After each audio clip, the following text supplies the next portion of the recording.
All right, well, here we are once again with another episode of Fork in the Road, where we talk to the leaders in sports, business and entertainment. I actually feel like today, Richo, this would be a hell of a lot better if we had a beer in our hand, because I reckon it'd be a bloody good chat, just a couple of old mates together. Matthew Richardson played 282 games for the Richmond Footy Club, kicked over 800 goals, holds the record for the most amount of goals at the MCG. Richo, how you going, mate? Corey, good to be here, mate. And who would have thought we'd be in these circumstances? But this is a good way to connect with people and get together. So, yeah, good to be here, mate. You're in sunny Queensland, though. I'm in cold, isolated Victoria. Yeah, I know. It is a bit like that, which we'll get to soon. But one thing I at first came off the rank, and your mum probably did exactly the same thing, Richo, but I know Ange, my producer, is going to produce a little gem here that in 1993, I think it was after my first game, and it would have been one of your early first games. Now, Ange, if you can flash that up on the screen, there is the front cover of the Footy Record. Now, I don't know what's more funny about this, the fact that you and I are on there, but I looked at the price of the Footy Record was $1.50. What do they cost now? About $15, don't they? And you can't. I think you can only get it digitally now. So, yeah, times have changed. That's for sure. Look at the do on that. What's the date there? April. Wow. So April. We're looking at April 1993. Now you would have, and then have a look at the sponsor on the front there. That's Foster's. Yeah, look at that. And I think Richmond was sponsored by the TAC Drink Drive campaign back then. So, wow, that's a long time ago, Corey. I reckon we'd only played 1 or 2 games each at that stage. Yeah, well, sorry, that one there, I think it's the start of 1994, because I'd only played 1 game in 93. Yeah, that's right. You know why? I know that because of that logo. The Drink Drive logo was different in 93. So, yeah, that is 94. Yeah, 100%. Pretty scary that's that long ago, Richard. It's 26 years ago. Does that make, who would have thought all those years when we were going out and all the carry-on that we were doing, that we're sitting here 26 years later? And mate, when you say it like that, it's a quarter of a century, and it's like, where have all the years gone? Because I look at that and it doesn't feel that long ago, but it is. So, yeah, it's amazing. Time does fly, and it just makes you realise that, you know, you've got to enjoy life, don't you? Because you pinch yourself and 25 years are gone. Yeah, it's unbelievable. Now, going back a little bit, Richo, when you first come over from Tassie, what was it like, boy coming over from Tassie and then landing at Punt Road at one of the biggest teams of the competition? And, I mean, it would have been awesome to go to a club that the old man played for. Yeah, I guess firstly, Corey, it was exciting. I mean, I reckon from about the age of 13, 14, that's all I wanted to do. You know, every day I would think about, you know, playing for the Richmond Footy Club. It was my dream and my passion. And I guess, you know, you get to age 16, 17, you start playing in state teams. It starts to become a possibility. Yeah. But I distinctly remember driving off the boat down in Port Melbourne. I think it was the Able Tasman back then, not the Spirit. The 1979 VB Commodore. And I remember driving out onto Beach Road there in Port Melbourne, and I had to drive straight to Punt Road. I was going straight to the club to meet and sort of catch up with everyone at the club. The CEO, Cameron Schwab, and one of the coaches, Peter Schwab, was going to meet me there, one of our assistant coaches. So I thought, righto, I've got to find my way from Port Melbourne to Richmond, Punt Road. I had no idea how to get there. I had the old Melways. Mum had bought me a Melways. Remember those? Yes. And I reckon I got lost 15 times between Port Melbourne and Punt Road, but I eventually got there and walked in, and yeah, it was the start of a journey. But I couldn't have been more excited. I wasn't homesick. I couldn't wait to get to Melbourne. I lived with some really good family friends who were from Tasmania, who'd moved to Melbourne. Their son was one of my best mates. They'd moved over about 2 years before I came. So I moved in with them. It was like being at home. They were like my mum and dad. I had my best mate there. So they helped me settle in, and everyone at the club was fantastic, because there are a lot of old timers still around the club that had been there when my dad was there. Yeah. And they just made me feel so welcome. So I didn't have that problem of settling in like maybe some draft picks have now. And who were the players that you looked to at that point when you first got to Richmond? Who were the guys that you looked to that really impress you from a work ethic point of view? And I think everyone has them when you first go into a football club. You're pretty green. Yeah. Like, who were the guys at Tigerland that you looked at? Because obviously it had a big impact on you knowing your work ethic. Yeah, I guess straight away, the first person I was sort of in awe of was Dale Waitman. He was in his last year, the Flea, and the Flea was a champion, premiership player. He was in his last year, so he was someone I looked at in awe as an idol.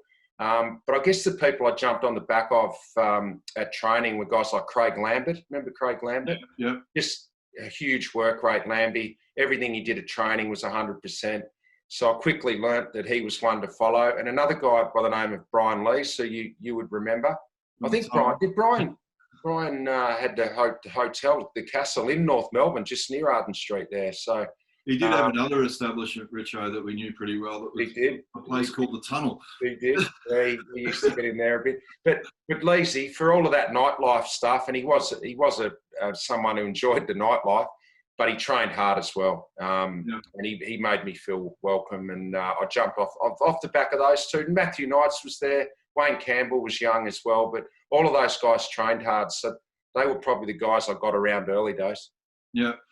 And then real early days, like, can you imagine, if I was actually thinking this the other day, can you imagine the uproar that would have entailed that when you did your knee up in Sydney?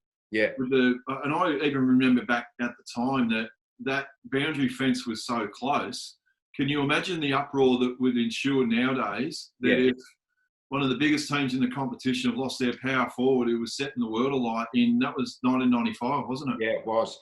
Yeah, Corey, I look back and at the time I didn't think much of it, but you look back now and it would have been a big story because I went up for a mark on the boundary line, right on the boundary line. And as I jumped, I got a little nudge in the back from my opponent, Andrew Dunkley. You know that feeling, you know it well, when you're in the air and you get pushed and you lose all sense of where you are in the air.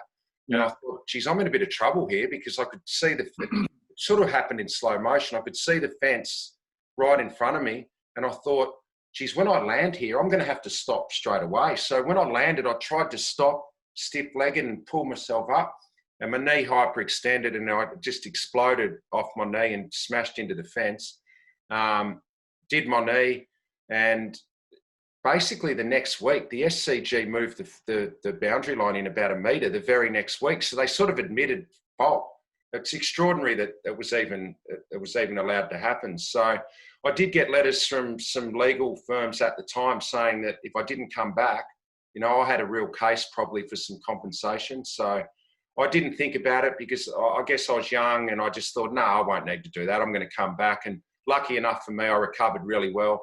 I came back the next year and played in round one. So it never got to that point. But if my career had been ruined because of that, I would have had a strong case, I think, Corey.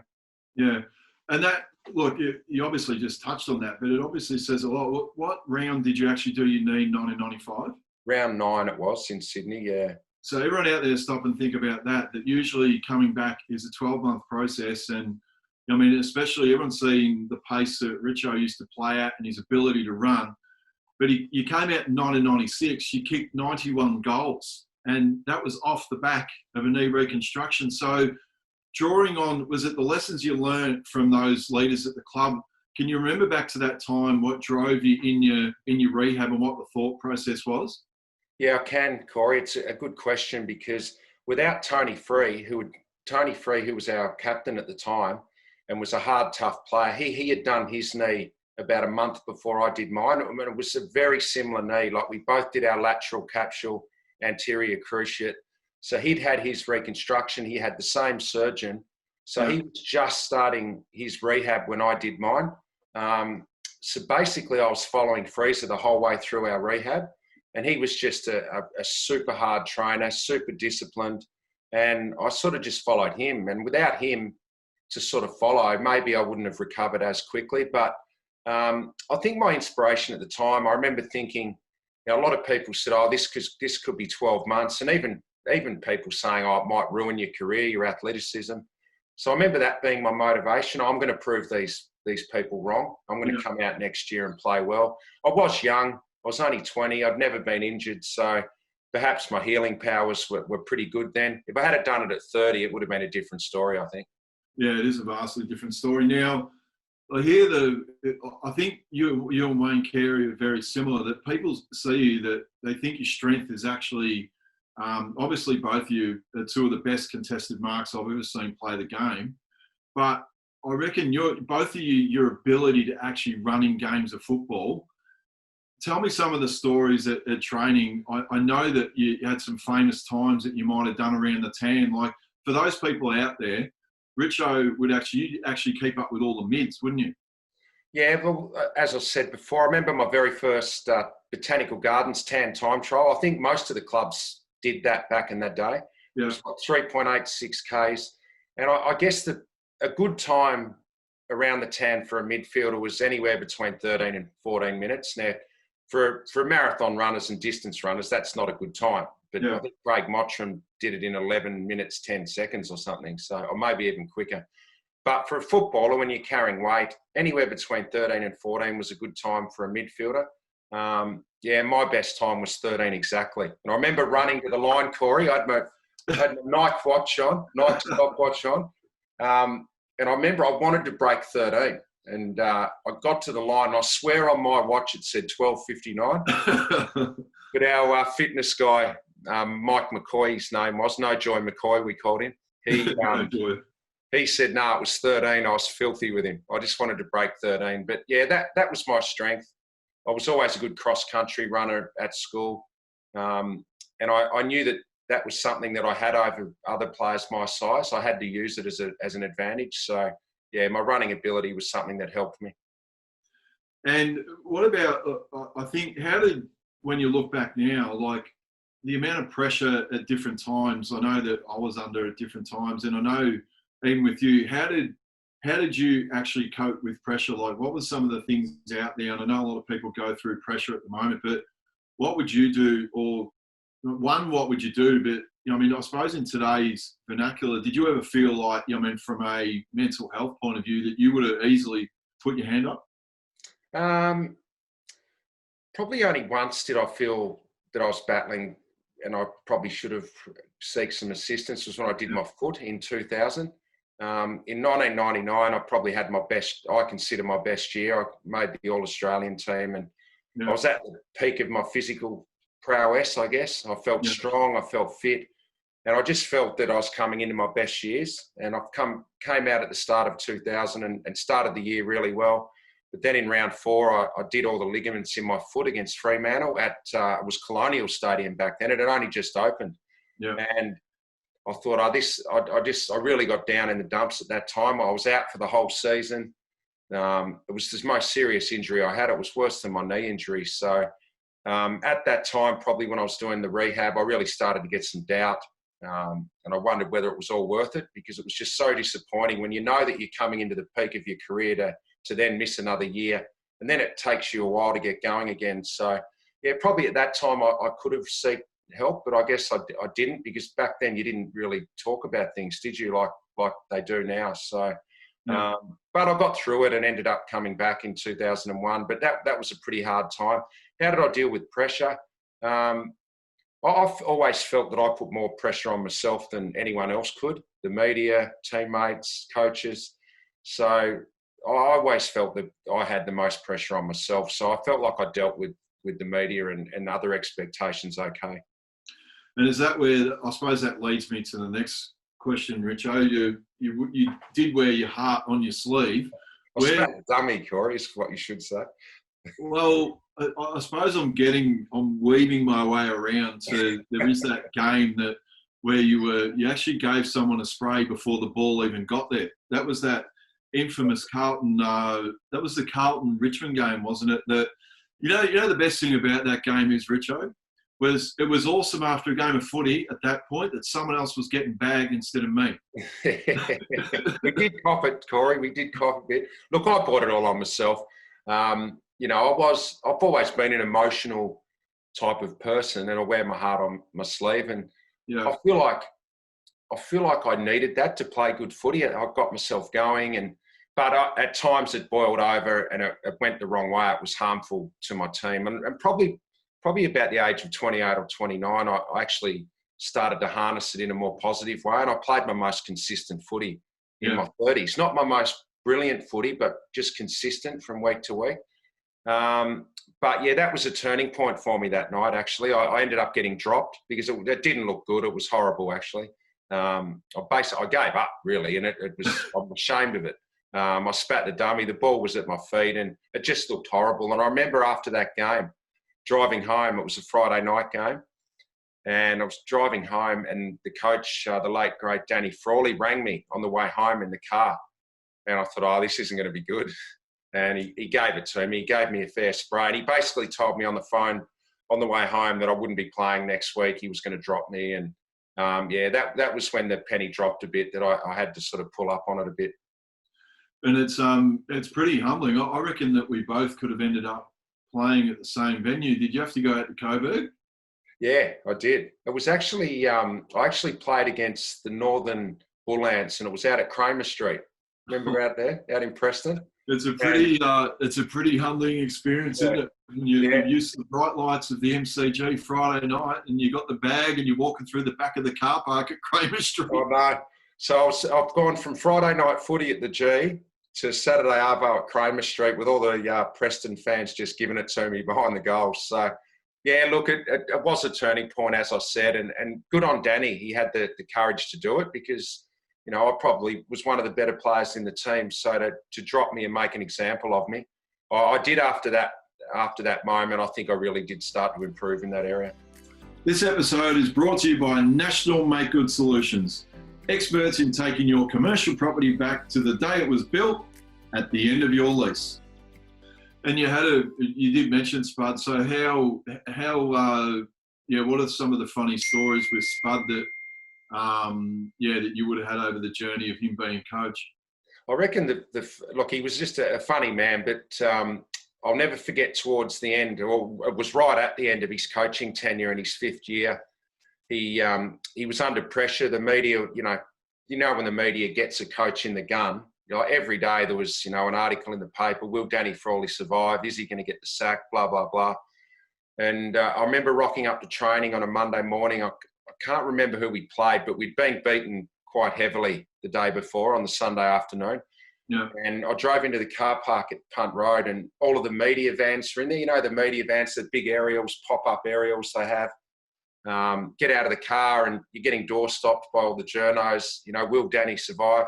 How's the relationship with the coach? Blah, blah, blah. No comment.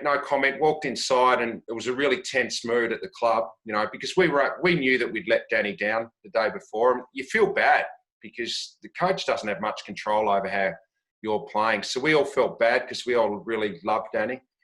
And we walked into the meeting room to have our game review, and Spud was about 20 minutes late. So by the time he walked in, the mood was really tense, You cut the air with a knife. And he walked in, and everyone had their head down. You didn't want to make eye contact because you didn't want to cop a spray. And he walked up to the front, Corey, and we looked at him, and he had the compressor in his hand that pumps up the footies, puts the air in the footies. And he's holding that, and we're thinking, he's lost the plot here, Spud. What's he doing? And he held this compressor up over his head. And he said, boys, what am I? And no one said anything. So he said it again, boys, what am I? No, and one of the young blokes in the front row said, oh, I don't know, Spud, what are you? And he held it up and he said, I'm under the bloody pump. And it was hilarious. The boys lost it, and that was Spud. It calmed down the atmosphere, and everyone had a laugh and relaxed a little bit, but he got the sack that week, so he was under the pump. Jesus. Yeah. And what about, look, what's it like? Because we're not North Melbourne are never in that fortunate position that with the Tiger Army. I still remember when we played a final, which obviously you didn't play because you'd hurt your knee in 1995. I still have this lasting memory of running out in the ground. There'd be like 65, 70,000 people there, and there's probably 65,000 Richmond fans and 5,000 North. Can you explain to people out there what it is actually like to have that massive roar and that massive support behind you? Because I know that people can use the cliche and say, oh, it doesn't really matter. But I think it's bullshit. Once they really get going, like even me talking about it, nearly gives you goosebumps. Oh, it does. And I mean, we didn't have a lot of success in my time, but as a Richmond supporter, there's no doubt over the last 3 or 4 years, when Richmond are playing at the G in big finals, and as you said, they outnumber the opposition, 2-1 at least, most of the time. The game I remember the most, which really summed up, how much impact the Richmond Army can have, was in 2017, the prelim final against the Giants. Yeah. There were 90,000 people there. There would have been 88,000 Richmond and about 2,000 Giants. And because the prelims are the pure crowds, there's no corporates, it's just the fans. Yeah. And when Richmond kicked a goal straight out of the first centre bounce, Kane Lambert, handball from Dusty over the top, Kane Lambert puts it into the top of the Ponsford stand. And I was commentating that game, and I'm not joking, it felt like the ground was shaking, 88,000 people. And there's no doubt that has to lift the players. They have to feed off that energy. So I honestly think late in games, when they're getting a roll on, I think it's almost like an extra player out there. It really is. Yeah, it would.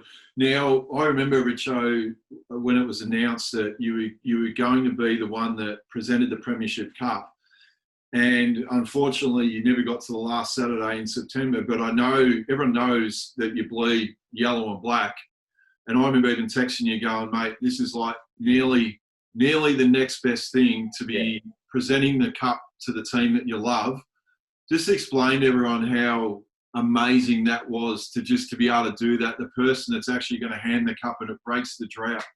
Yeah, it was incredible. I remember being asked, because each club competing in the grand final nominates someone to do it. And I work at the club still, do a bit of work for the media department down there. And I was down there on a Tuesday doing our normal podcast, and Benny Gale texted me on my phone and said, mate, can you come into my office? And that's never a good one. That never happens. I thought it's over, Corey. I've been here 7 or 8 years since I retired, still working. I thought, I've had a good run. I thought Benny was going to say next year, we're not going forward with you, blah, blah, blah. But he said, mate, what do you think about presenting the cup on grand final day if we were to win? We have to nominate someone, and the club and the board have nominated you. And I couldn't believe it. I thought, what about Kevin Bartlett, Francis Burke, Michael Rowe, all of these greats? I walked out of his office and I thought, I've got to ring someone. He said, don't tell anyone yet, but I had to ring someone. So immediately you ring your mum. And I told mum, and we were excited. And then I thought, hang on, we haven't even won the prelim final yet. He told me before the prelim. I thought, so I sort of had to hold that excitement in. Yeah. And then Richmond beat the Giants, and then they play Adelaide in the grand final. Mark Bickley was the nominated person for the Adelaide Crows. Yeah. And just incredible to walk that cup out there before the national anthem. Goosebumps. But you still got to win the game, Corey. So you don't want to get too excited. But the moment when I actually walked up there and gave the cup to Dimmer and Trent, incredible. As you said, I've never played in one, but yeah, it was a pretty good feeling. And just on, you mentioned Brendan Gale. I was, I think you might know Mick Russell at Spike Creative. I remember many years ago, Mick, now Benny may not like this, but I remember seeing a glimpse of the plan of what was going to happen at the Richmond Footy Club, where it was getting to 75,000 members. It was about, playing in final series and multiple premierships, and people laughed at him. It was like, and so just explain what would be, you played footy with him, but then what would be Brendan Gale's best trait that you've seen from a leadership capacity at the Richmond Footy Club? Well, I think with Brendan, obviously he's a really smart guy. I mean, the whole time we were playing, we played together for a long time. Benny was at uni, he did 3 or 4 degrees. So he was always a smart guy. He was always going to go on and do something in business or whatever path he chose. But I think just one thing, I remember once at the footy club, I had an issue and I needed someone to talk to. And I thought, who do I run this by, I thought, I'll go and talk to Benny about it.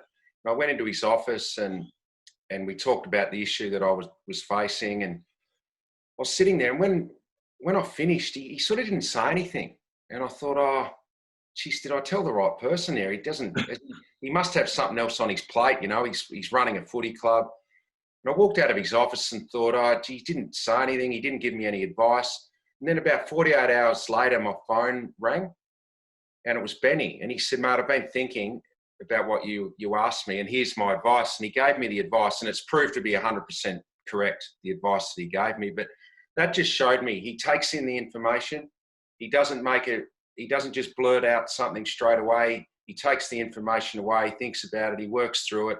And then he came back to me. And as I said, what he said was 100% right. So I think that was just a snapshot of how he probably runs the footy club. Really measured, gathers all the information, and then sorts through it and makes decisions from there. So, yeah, he's very level, Corey, very level in how he does things. And, I mean, the review they had at the end of 2016 just shows you that was probably how he did that. He probably gathered all the information, came to the conclusion that Dimmer was the right man, got to make a few changes around him, and, you know, the rest is history.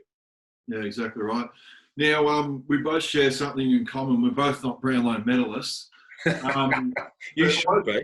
I've looked at your stats. Now, everyone, and again, I used this before, but everyone stop and think about this. How you take 222 marks in a season, he averaged 18 disposals a game, averaged 11 marks a game, still kicked 48 goals. Still stop and think about that. And you weren't playing, you were playing on the wing. And they were saying, you only finished runner-up. You should have won it by the length of Flemington straight. Oh, mate, I'll tell you what, I let myself down that year. Now, looking back, I've never attracted that many votes playing in the forward line. So really, what it proved to me was it is a midfielder's award. We all know that. But what happened that year, the last 2 games of the year, I missed a couple of games in the middle of the year with a crook knee. And from about round 10 onwards, I was having a jab in my knee before every game. And by the end of the year, I was just tired. You know, you just get tired my legs were crook, running up on the wing, and I was 34. So the energy levels were down by the last 2 games. So round 21, round 22, Richmond beat Freo and Melbourne by 10 goals in both games. And they were my worst 2 games of the year. And the last game in particular, Terry took me off the ground in the 3rd quarter. I sat on the bench for about 20 minutes because he knew I was cooked. Now, looking back now, all I needed was one more good game, and I would have been able to win. And I'm a little bit annoyed at myself because if I had known, I might have been able to mount a bit more energy and play better in those last 2 games. But anyway, the rest is history. I'll tell you what, it would have been a good speech because I gather on the night, Richo, you had a couple by that point, it looked like. I had, mate. I had. As I said, Corey, I didn't expect to get any votes. So you probably shouldn't say this, but I always remember Mark Rasciuto always said to me, when you go to the Brownlow, you've just got to slip the waiter on your table a 50 at the start of the night and your glass will be full for the rest of the night. So I did that. I took Big Roo's advice and, yeah, my glass was always full. I never got more than about 2 mouthfuls into a glass and it was topped up again. I shouldn't say that, should I? No. Responsible service of alcohol. Yes, exactly. Now, with your post footy career, what are the things that you do I know there's a lot of people out there doing it tough, but what do you do from a structure and a routine that keeps Matty Richard, what keeps you focused and balanced and keeps you in a good spot? Well, obviously, yeah, Corey, you're right. We're in isolation down here. Look, I am lucky that I've still got work with the footy, so I'm getting out on the weekends and calling the games. We're calling the games from the studio here. We're not allowed to travel to the grounds, but obviously. But I just think during the week, to keep your mind healthy, you need to have some routine, as you said. So at the moment, we get out walking every day. Me and my daughter, Zoe, who's nearly 3, chuck her in the pram. We've walked every street of Northcote and Thornbury, but I look forward to that each day now. It's good exercise, some fresh air, and you know, it just gets us out of the house, which is important. So yeah, I think it's never been more important to exercise with the situation we're in at the moment. And I do enjoy some meditation. Just get in a room, sit in a chair, turn the lights off. You know, make sure there's no noise, and just have 20 minutes. Just shut your eyes for 20 minutes and clear your head. I think that's been important for me as well. Isn't it funny, Richo? You wouldn't have thought. I spoke to Curta last week, and I'm a big fan of it. I do it every single morning. Yeah. You're hearing from even Curta does it, and now hearing you do it. So for people out there, it's well and truly worth your while to try and do it. Yeah, and I think people think meditation, I can't do it. It's as simple as sitting in a chair and just closing your eyes. Yeah. It doesn't have to be any more than that. I mean, other people do different types of meditation, but yeah, it is important, Corey. And I probably wouldn't have thought I'd be doing it 5 years ago, but no, it's been good. Yeah, no, very good. Now, you mentioned Zoe before. Now, I've got Ange, my producer. We actually do this every week. I look forward to where we've had Eddie Maguire and different people nominate their favourite photo. Yeah. And Ange will flash up on the screen. There's a photo that I've asked what photo means the world to you or inspires you. And you can have a little chat about this one. I believe it is of you and Zoe. Yeah, that's right, Corey. I guess, I've become a father a little bit later in life, and it was something I never thought I was probably going to do 6 or 7 years ago. But anyway, it's ended up I've got 2 beautiful daughters now. But I love this photo, and I love most of the photos that Zoe's in, obviously. But I love this one because leading up to this photo here, this was taken at Tullamarine Airport in the international arrivals section. Yeah. Zoe had been away with her mum in Europe at a wedding and a holiday, visiting her sister who lives in London. And they'd been away from home for nearly 6 weeks. And, Zoe was probably only 18 months old there, or even younger. So back here in Melbourne on my own, pretty lonely. I'm wondering, is she going to remember me when she walks out of that arrival hall? The door's open and she walks out and I'm standing right there. She walked out. It took her probably 5 seconds to focus her eyes, and she saw me and she come running over and I lifted her up and we had a little embrace there. And yeah, it was a magic moment. Yeah, well, it truly is. And you've continued the tradition. I've got 4 girls. You've got 2. I'm sticking to the theory, Richard. It's only fit blokes have girls, isn't it? It's only the athletes that have girls. So that's why we've got them, eh? And you know what? They say, everyone always says that your daughters will look after you when you're old and decrepit. So we're in good hands, Corey. Yes, knowing between us by then, we might need that help. Now, the one I know, it's been awesome to sit down and have a good chat. It'd be even better if we were sitting at the bar having a beer as well, which we organised down the track. But the other one that I always ask everyone that I love getting an answer out of, and it's named after what I do this whole interview series after, it's called Fork in the Road. Now, where was the real fork in the road moment for Matthew Richardson that you could have gone either way, or there's a story there that enabled you to kick on and be even more successful? Well, I think to take you back to what I was saying before, that moment where I had that issue where I got dropped in my footy career, I reckon at that point in time, I could have gone one of 2 ways. My career I was starting to be questioned a little bit in my career. I probably stagnated a bit in how I was playing, probably through the ages of sort of 27, 28. So I got to the age of 29 and I thought, something's got to change here. I need to change the perception about me, the perception that was out there, Spitz the dummy, blah, blah, blah. So I actually went and did a leadership personal development course where I sat down with this particular person once a week on a Monday for 3 or 4 hours for 6 months, basically over the summer. And the first meeting we had, the first question was, what do you want to get out of this? And my answer was, well, I just want the perception of me to change, from outside. Yeah.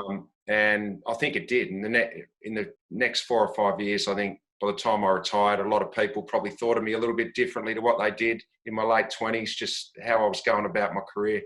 And I think because of that, I was able to get the jobs that I've got now in the media, and it's given me another career outside of my actual footy career. So, yeah, that was the moment, probably when I was 28 and a half and I decided to do that course. It probably just changed where I was heading in my career.